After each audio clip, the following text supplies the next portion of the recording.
Bonsoir à toutes et à tous, bienvenue dans le Grand Rendez-vous. Je suis ravie de vous retrouver pour cette dernière émission de la semaine. Et ce soir, à mes côtés, Anne. Bonsoir à toi. Bonsoir.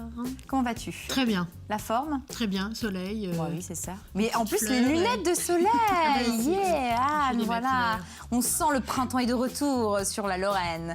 Donc, les états d'Anne ce soir, en toute fin d'émission. Oui. On garde le meilleur pour la fin. Et à nos gentil côtés... Mais non. Mais non, mais alors c'est la première fois que Sylvie d'ailleurs. Bonsoir Sylvie. Bonsoir Valentine. Et là avec Anne, tu verras pourquoi je dis ça. Avec pour plaisir. Le meilleur pour la fin. Mais on te gardera en sandwich. Excuse-moi cette expression. C'est gentil. Mais tu vas voir, on va prendre J'ai soin bien fait de toi. venir aujourd'hui. je pense. Bon, ça va très bien alors Sylvie. Ah oui, La forme. Retour de vacances, bronzé, reposé, tout va bien. Et donc tu nous parles de quoi ce soir? Alors surtout de l'importance de nos capacités à conduire. Wow. L'examen médical du permis de conduire. Bah c'est bien, on va rester dans les voitures ce soir puisque moi je vais vous parler de la courtoisie au volant. Et oui, à partir de lundi, on va devoir se tenir à carreau et on verra ça avec un de nos invités. Et puis pour l'invité du jour, un petit peu de suspense. Tout ce que je peux vous dire, c'est un personnage que les enfants adorent. Donc ça, c'est un bel indice. Mais je vous ai prévu un petit truc, vous verrez en début d'émission là dans quelques instants. Donc je ne vous en dis pas plus sur l'invité du jour. Mais on commence cette émission avec la bonne nouvelle du jour et notamment l'exposition Paparazzi, photographes, stars et artistes. Je ne sais pas si vous êtes allé faire un tour. Alors, ça donne J'en ai quoi? entendu beaucoup parler. Hein. Alors c'est ça. Alors sur les médias nationaux, tout le monde s'emporte depuis le 26 février. Une exposition qui est magnifique et qui attire beaucoup de monde. En même temps, c'est vrai que le métier de chasseur d'images et tous ces clichés de stars, ça attire énormément le grand public. Et ça a donné des idées à un magazine People, le magazine Closer. Alors aujourd'hui, tout le monde connaît ce magazine, notamment grâce à l'affaire François Hollande et Julie Gaillet. Alors cette fois-ci, ils ont œuvré dans un registre que je trouve plutôt sympa. En fait, ils ont décidé de paparazzer les visiteurs de l'exposition Pompidou et de les mettre en une. Voilà ce que ça donne, des clichés. Donc à l'exposition Paparazzi. Donc voilà, c'est des Messins, des Lorrains, des visiteurs des quatre coins de la France qui se sont fait paparazzer pendant une journée. Donc on voit le soleil messin devant le centre Pompidou. Donc on peut découvrir ces unes de magazine Closer, bien sûr pas dans les kiosques, je vous rassure, mais sur la page Facebook du magazine. Donc je trouvais que l'initiative était assez sympa, à la fois finalement dans le traitement de l'information, mais surtout ça met en avant notre territoire lorrain et puis cette belle exposition et ce centre Pompidou. Donc voilà, c'était la bonne nouvelle et le clin d'œil du jour. Et je vous invite donc à aller de manière urgente découvrir cette exposition Paparazzi, photographes, stars et artistes au centre Pompidou donc de Metz. À présent, on va parler d'un véritable phénomène de société. Et je vais vous donner des indices sur notre invité du jour. Il a 3 ans. Oui. Il a vraiment une très grosse tête. C'est un personnage que les enfants adorent. Il est toujours avec son doudou. Sylvie, est-ce que tu connais ce personnage-là que les enfants adorent? Petit ours. Alors, il pourrait y avoir Petit ours brun, mais c'est pas ça. Anne, une petite idée? Patrick Bruel? Non, ce n'est pas lui. Bon, je vais vous aider. On va tout de suite regarder l'extrait du spectacle de ce personnage. On en parle juste après. Ce soir, c'est l'anniversaire de ma maman. Tout le monde lève les bras. Ici et là, à gauche, à droite, c'est le boogie-woogie de Choupi. Tout le monde lève les bras. Comme ci, comme ça, c'est le boogie, c'est le boogie, c'est le boogie-woogie de Choupi. Alors, je vais juste quand même vous faire partager. Sylvie, elle est nulle. Elles sont nulles toutes les deux. Oh, mais c'est Titou. Même en voyant les images, elles ne reconnaissent pas Choupi. Donc effectivement, Choupi, un personnage qui est né dans les années 90, qui s'est quand même vendu à plus de 6 millions d'exemplaires sous forme de livres. Et je peux vous dire donc que oui, avec sa petite voiture, il peut aller se rhabiller à Miniville parce que c'est un petit peu le Justin Bieber, mais version enfantine. Et on en parle tout de suite de ce véritable phénomène de société avec notre invité du jour. Et Et c'est Caroline Dufaux qui nous rejoint, le metteur en scène donc, du spectacle de Choupi. Bonsoir. Donc, c'est à Choupi. vous. Vous avez vu, elles sont nulles, Caroline. Nos enfants sont trop grandes. Elles sont nulles. Toutes les excuses sont bonnes, mais je ne les prendrai pas. hein. Vous avez bien raison, Caroline. Donc, création de ce spectacle, mise en scène en 2011. Et depuis, c'est un véritable carton, un phénomène de société aux quatre coins de la France pour cette peluche à la très, très grosse tête. Je le disais tout à l'heure, donc un personnage qui est né dans les années 90. Il y a eu une série télé, il y a eu des livres, un film aussi qui a été réalisé sur absolument. Choupi. Et maintenant, donc, on le découvre sur scène. Comment est né ce projet-là ? Je crois que c'était presque évident dans la mesure où vraiment c'est un personnage, donc c'est une star, même si tout le monde ne le connaît pas. Mais en tout cas pour les enfants, pour le jeune public, c'est très jeune public, c'est vraiment une star. Je crois que c'était un peu l'évidence qu'après, évidemment, les livres et les dessins animés, qui soit mis en scène voilà, à travers une comédie musicale. Donc vous avez mis en scène tout ce spectacle. Comment ça s'est passé ? On est venu vous voir avec déjà des projets ou vous avez eu totalement carte blanche ? Non, alors on est venu me voir, on est venu me demander, mais le projet était juste naissant, donc ça c'était super parce que du coup on a pu tout construire ensemble et se dire bon dans quelle direction on va aller, qu'est-ce qu'il faut faire, parce qu'une fois qu'on a un personnage qui est aussi Charismatique ? oui, aussi charismatique pour les enfants. Non, mais c'est vrai, pour les enfants, on se dit ah oui, comme moi j'avais des petits enfants autour de moi, donc je savais très bien l'impact qu'avait Choupi. Et du coup, je me suis dit oh là là, mais c'est un peu la pression quand même. Comment on va faire pour ne pas décevoir les enfants ? Donc voilà. Donc du coup, on a tout construit avec Stéphane Guérintilli, avec qui on a mis en scène le spectacle. On a choisi les gens qui allaient faire les musiques, la manufacture sonore et les Beautiful Brothers, et se dire que voilà, que surtout on voulait pas bêtifier les choses, on voulait pas. C'est pas parce que c'est un spectacle pour enfants qu'il faut faire des choses ni au rabais ni simples. C'est ça, je dirais, toute la complexité. Quelles sont les règles, les contraintes ? Parce que à la fois, il ne faut pas que ça soit trop bébé, parce que pour attirer un public quand même assez large chez les enfants, et aussi les tenir sur quoi ? Je crois que le spectacle, il fait plus d'1h30, 1h20, 1h30 avec entracte. Donc ça fait une première partie de 35 minutes, D'accord. l'entracte de 15 et après 25 minutes. Ce qui Il est, à faut mon quand avis, même le bon pouvoir timing. les tenir, et c'est pareil, ça peut-être en tant que metteur en scène, il y a une forme de frustration de se dire on travaille sur deux parties, une de 35, une de 25 Non, ou pas du tout. En fait, je pense qu'il n'y a vraiment aucune frustration. Il n'y a pas de recette. La seule recette, c'est de se dire, OK, on ne prend pas les enfants pour des demeurés. Ils sont tout à fait aptes. La preuve, on le voit tous les jours. Quand on a des enfants, ils nous prennent le téléphone. On fait, mais comment t'as fait ? Voilà, ils nous épatent bien plus que ce qu'on pourrait faire. Donc, c'est juste d'abord être fidèle à l'univers de Choupi, parce que c'est ce que les enfants aiment. Il y a quelque chose d'un peu mystérieux. Pourquoi les enfants aiment autant cet univers ? Ça nous échappe un peu, certainement. Il y a quelque chose de l'ordre des couleurs, des formes, Puis c'est un héros du quotidien, Choupi. Alors, on parle de véritable mystère. Pour avoir vu des images sur Internet, parce que je ne suis pas allée à ce spectacle, bon, moi j'ai un enfant qui rentre tout à fait dans cette cible-là, ma fille a 2 ans et demi, mais c'est assez impressionnant sur Internet. C'est-à-dire que quand le spectacle commence, c'est un peu comme Justin Bieber et les ados en furie. Choupi, Choupi, les gamins, donc on parle de mystère, c'est ça. C'est quand même fou. Non, puis je vous assure, les saluts, c'est les Stones, quoi. C'est vraiment les Stones, les enfants. Il y a quelque chose, c'est marrant, mais le rapport, en fait, est exactement le même. Pourquoi ce succès ? Je sais pas. Je pense sincèrement que à travers tous les livres, parce que Choupi, c'est aussi beaucoup quand même les livres, c'est un héros du quotidien. C'est-à-dire qu'il résout et rencontre les problèmes que les enfants rencontrent eux-mêmes tous les jours. Sauf que c'est pas un vrai petit garçon, c'est un pingouin. Donc il y a une petite distance nécessaire qui fait que les enfants peuvent faire fonctionner l'imaginaire parce que c'est pas vraiment eux, et en même temps il répond à des questions que eux-mêmes voilà, se posent tous les jours. Donc voilà, après il s'agissait de mettre du rythme, de mettre un peu d'espièglerie, un peu d'humour, et puis de se dire voilà, on propose un spectacle effectivement avec plein de choses, et après en fonction de l'âge, les enfants feront le focus sur ce qui... Ils vont trier voilà, ce qui les intéresse. Les petits, en général les tout petits de 2 ans vont plus vers Choupi, les un peu plus grands de 5 ans vont plus vers Pilou, mais voilà, il faut surtout pas bêtifier les choses ou se dire c'est des enfants, on va faire les choses une par une. Non, au contraire, proposons, Puis et en les général, enfants ils connaissent toutes les chansons, ils participent à tout. Oh, non, oui, mais c'est ça. alors, même si c'est des chansons originales, effectivement, ils connaissent parce qu'il y a Internet, parce qu'il y a plein de choses, et qu'ils savent très bien chercher sur Internet Choupi. Donc, effectivement, ils proposent et ils dansent, et c'est super. Et moi, j'adore ça, le fait que les enfants dansent au milieu des allées. Je trouve ça formidable. Donc, on parlait des Stones. Alors, par contre, c'est un petit peu comme un concert des Stones, parce que c'est assez cher, on va dire, quand même onéreux, une place Oui. pour aller voir Choupi. On est sur une place au coût de 30 €. Donc même si un enfant, par exemple, a moins de 3 ans, on reste sur un tarif qui est celui-ci. Oui, Comment on on a- explique ça? Alors, il y a une deuxième catégorie à 26, je crois, effectivement, à 30. Alors, on l'explique pour exactement toutes les raisons. On est les premiers, et c'est vrai que la production et même tous les partenaires sont très sensibles à ce problème-là. Je crois d'ailleurs que tous les producteurs de spectacles vivants sont très sensibles sur l'aspect du prix. Sur l'aspect du prix, sauf que c'est...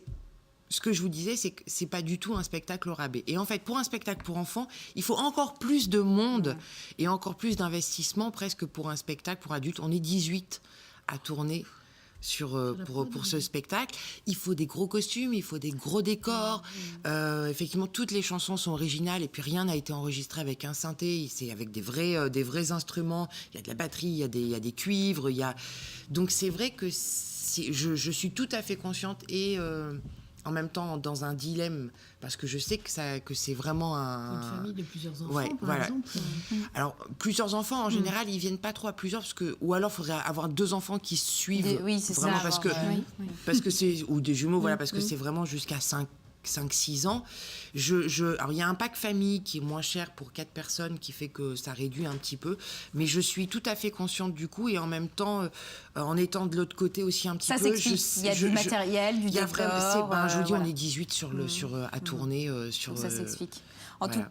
Donc un Ça ne- véritable ça ne- spectacle pour les voilà. enfants. Et c'est vrai qu'on en parle de ces spectacles au rabais. C'est vrai que pour être de l'autre côté, je dirais, de la barrière, avoir une enfant de 2 ans et demi, tous les spectacles pour enfants ne présentent pas des Bien shows sûr. avec des décors, etc. Donc c'est vraiment cet Et aspect. c'est super aussi.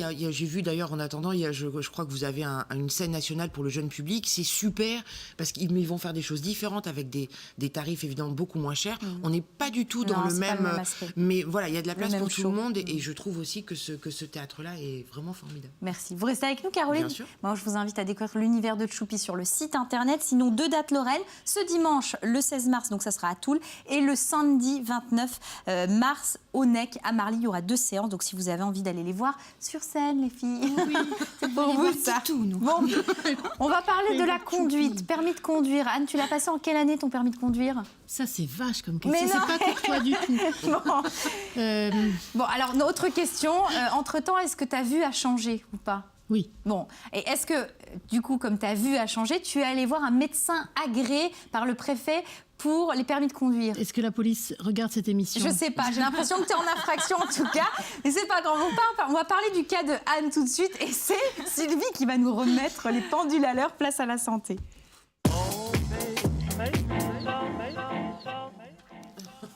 Elle est en infraction, elle se cache. Sylvie, elle a tout faux. Il va falloir que tu rectifies peut-être pas les choses. jusque-là. Donc on va parler du permis de conduire et notamment de la visite médicale. Oui, en fait, nous sommes tous responsables de notre propre capacité à conduire. Le permis de conduire est simplement une autorisation administrative de conduire. Ça ne veut pas dire que nous avons toutes nos capacités pour conduire un véhicule en toute sécurité. D'accord, donc Anne, je pense que non. Je pense que toi, tu Oh, as le on n'en est droit pas de là. conduire et Oui. avoir ton permis de conduire.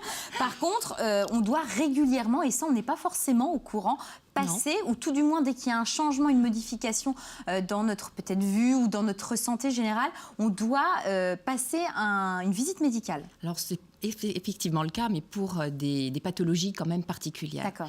Mais ce qui est exact dans ce que tu dis, Valentine, c'est que c'est sous notre propre responsabilité. Si nous avons une modification importante dans notre état de santé, c'est à nous de prendre l'initiative d'aller consulter un médecin agréé. Mhm. Alors, quelles sont les personnes concernées? Alors, à partir du moment où il y a une modification, soit dans nos facultés de perception, par exemple la vision, comme tu le disais, si l'on commence à voir double, si on a une acuité visuelle qui descend en dessous de 5/10, il faut effectivement consulter à ce moment-là, puisque ça peut mettre en danger la personne avec qui on va être au volant, ou bien la personne qu'on va rencontrer en face de nous au volant de notre véhicule.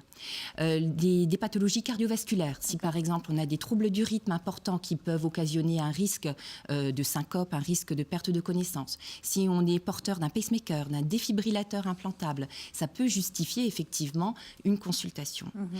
Si on a des modifications aussi de nos capacités cognitives, une personne qui va commencer à avoir un début d'Alzheimer, D'accord. ça peut aussi entraver nos capacités à conduire en toute sécurité.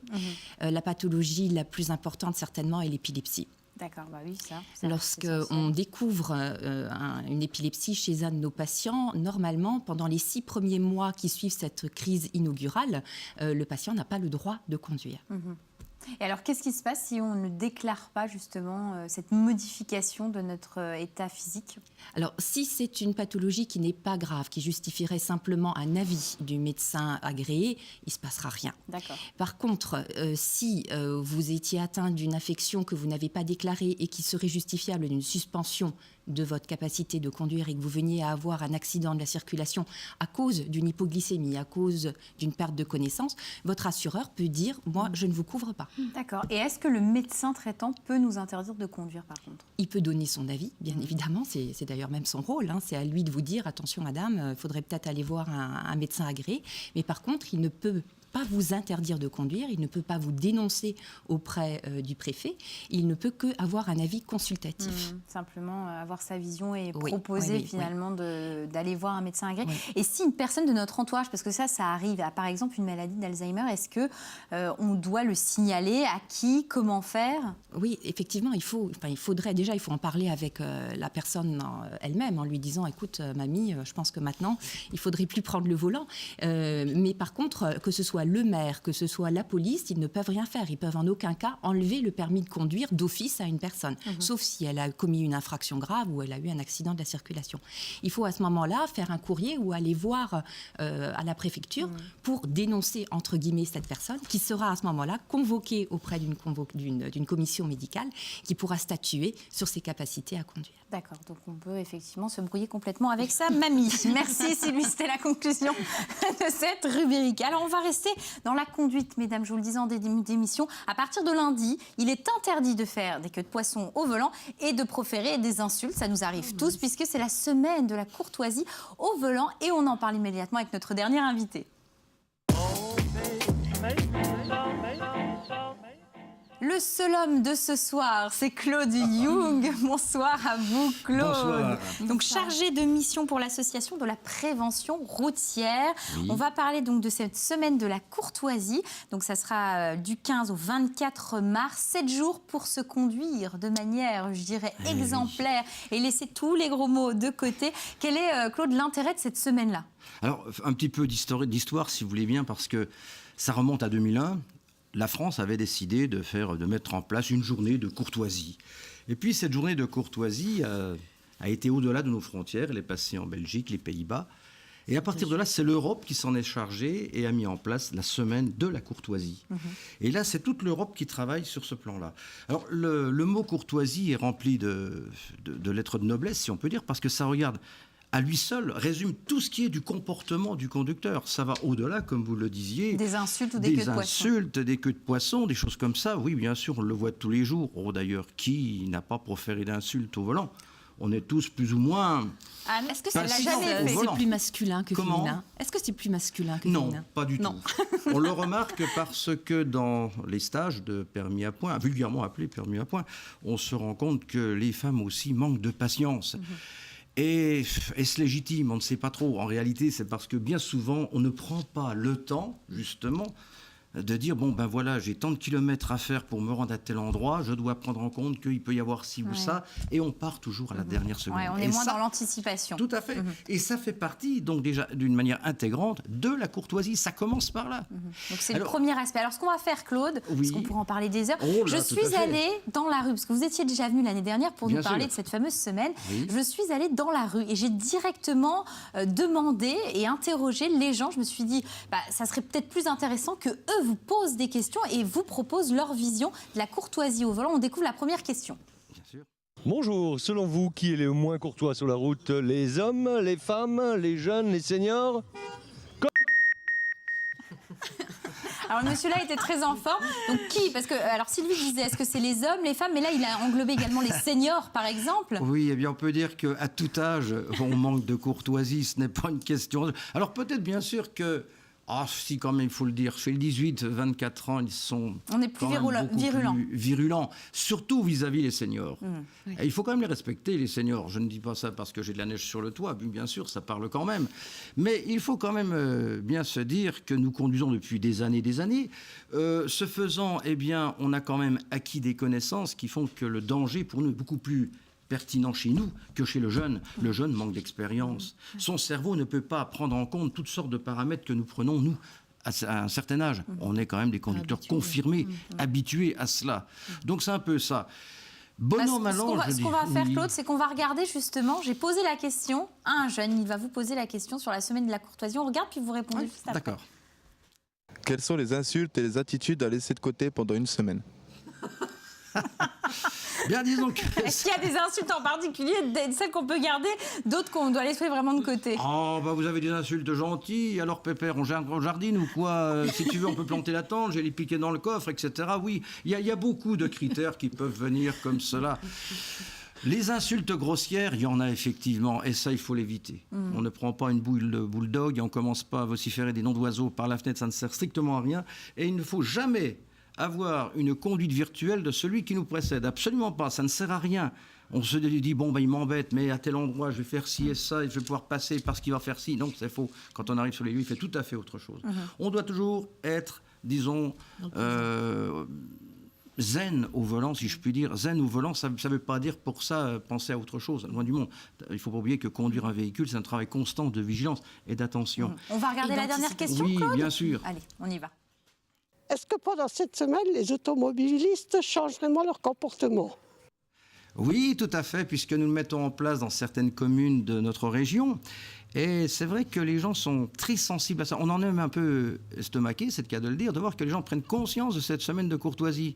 Et on va remarquer qu'au niveau du code de la route, eh bien, on le respecte davantage.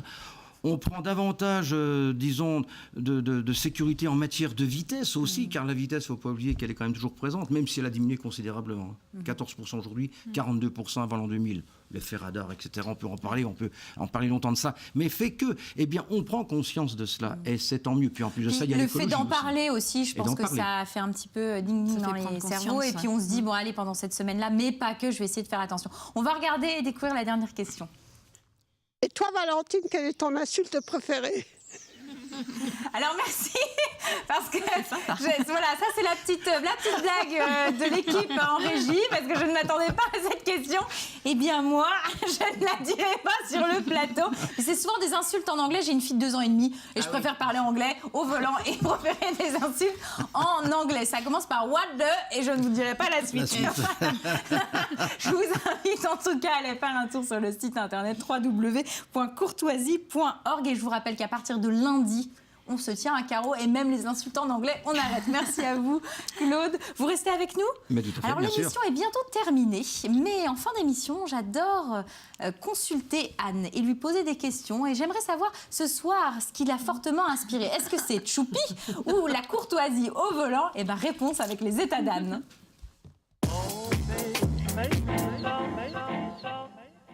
Alors, quel est ton sujet de prédilection ce soir, Anne? Mais de quoi tu parles, Valentine? La courtoisie, c'est n'importe quoi. Franchement, ça m'énerve. La courtoisie au volant, en plus. Est-ce que tu crois vraiment que courtoisie et au volant, ça va ensemble? Pourquoi pas faire une émission sur le respect du code de la route, la bienveillance, la solidarité, toutes ces bêtises là, la générosité, je sais pas, l'attention aux plus faibles. Et pourquoi pas une émission sur l'amour, hein. Ouais, l'amour. On l'a déjà fait, hein. C'est vrai, le 14 février. Tu étais là, d'ailleurs. J'étais là. Moi, la courtoisie au volant, tu sais ce que je lui dis? Merci, Anne. Merci, elle a sauvé l'émission. Je hais les bonnes manières, je déteste les gens aimables, je ne suis jamais de bonne humeur, tu le sais bien. L'affabilité, l'amabilité me dégoûte et le savoir-vivre me fait vomir.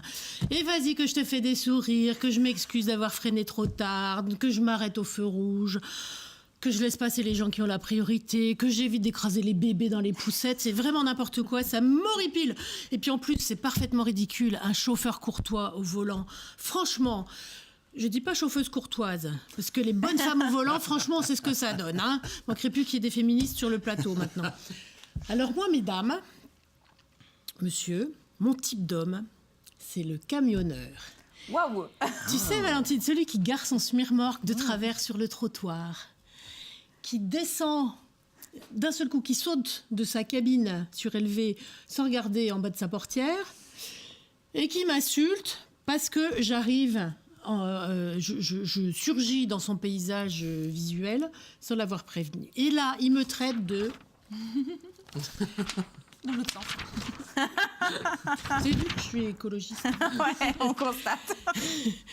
Non mais franchement, reconnaissons-le, en fait, avec cette histoire de courtoisie, là, de semaine de courtoisie, on essaie de faire de nos chauffeurs des ramollis de l'encéphale, des handicapés du doigt d'honneur, des aphasiques de l'insulte facile. Soyons sérieux maintenant, j'en appelle officiellement et solennellement aux candidats aux prochaines élections municipales. Réagissons, je vous en supplie, mesdames et messieurs les candidats. Réagissons contre la gentillesse, contre le raffinement, contre la correction, à pied, à cheval, en voiture et même à vélo. La douceur, il y en a marre. Franchement, il y en a marre. Alors, face au risque que nous courons à cause de ce genre d'initiative, de personnages dangereux qui voudraient développer la courtoisie au volant, donc de perdre un capital très précieux, la grossièreté, la vulgarité qui fait l'honneur de notre bonne vieille France, terre d'écueil comme on le sait, moi j'ai des idées, des vraies. Alors en tant que linguiste, penseuse, chroniqueuse mirabellienne, il est encore temps, messieurs et mesdames les candidats, je vous propose une petite liste d'injures qu'on devrait tous avoir dans notre véhicule pour permettre à nos chauffeurs de ne pas perdre la face au volant. Monsieur, prenez des notes. Va donc, gracieux personnage. Je vous en prie, passez, brave type. Vous êtes vraiment affable, chère madame. Apprenez donc à mal conduire, espèce de bien élevé. Bon, allez, moi, je m'arrête là, ce sujet m'énerve trop. Et on vient de me dire que 35 semi-remorques viennent de se garer sur le parking de Mirabel. Je vais y aller. Ouais, alors, on te laisse, Anne. Bon courage. Hein. Salut les gens. Je te conseille juste de partir avec ta petite fiche censurée parce qu'à mon avis, on aura besoin. Et je reviens dans 4 semaines, sauf si on m'a interné d'ici là. Ça marche. Merci beaucoup, Anne. Ces états d'Anne. Eh bien, ça y est, l'émission se termine comme ça et ça fait du bien avec Anne de se terminer. Donc, si vous voyez une dame avec une pancarte jaune, avec des inscriptions et un cri censuré avec des soleils dessus, eh bien vous aurez tout simplement affaire à Anne. Elle aura probablement des lunettes de soleil. Merci beaucoup Claude d'être venu sur ce plateau et je rappelle que la semaine de la courtoisie, quand même, sauf pour Anne, c'est du 15 au 24 mars. Merci beaucoup Caroline d'être venue sur ce plateau nous parler de Tchoupi. Merci beaucoup Anne. Merci de m'avoir appris qui était Tchoupi. Voilà. Merci. Je vous attends au spectacle. Merci beaucoup Sylvie. À très vite. À très vite. Merci en tout cas à tous. On a passé un agréable vendredi. J'espère que pour vous, c'est pareil. On vous souhaite un très très bon week-end et on vous dit donc à lundi. Allez, bye bye, 18h45 lundi. Au revoir. Au revoir. Tout le monde